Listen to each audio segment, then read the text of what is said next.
an agency. I started answering the phone for 2 models.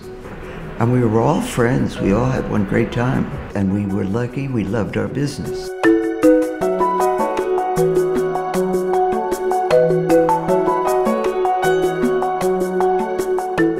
Eileen has great sex appeal and great charm. When she wanted to, there was no one more fetching. But she also has incredible willpower. She can be quite formidable. She could say no and get away with it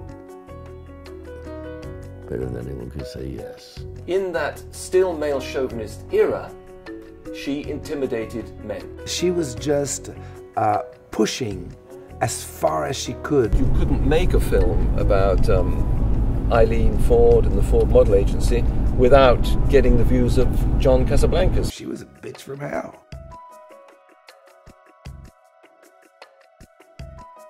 I walked in and the Swedes and the Dane were sitting around in a circle nude. And I walked in and I'm like, oh my God. Those times of the model wars, it was probably the one battlefield where things were there in the open. It's a real shallow business that I think Eileen took to another level. She made modeling respectable. She didn't tolerate for a minute anybody who attempted to lay a hand on a model. If photographers tried to take advantage of her girls, she would cut them off at the legs. She wouldn't accept any excuses. There was no excuse. She empowered her girls. She said, you know, it's not enough to be pretty or attractive. Saying, this is how you've got to be professionally.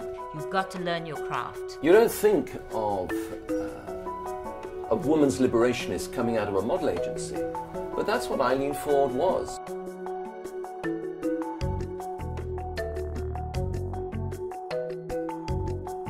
Eileen was always the one who on the surface was moving and doing things, and Jerry was behind, taking care of the contracts and the deals. Jerry would be the good cop, and Eileen would be the feisty bad cop. Perfect good cop to the bad cop that Eileen was. One would work you over and say, let me come take you and knock you against this thing, and the other would say, wait a second, I think there's a different way to go about this. More than just money, it was about legitimizing the career of a model. With her husband, she empowered them financially, so that she created an industry in which women earn more than men. There was no one better than the Fords. Ford dominated, definitely. She sort of, to me, is like the Queen of England.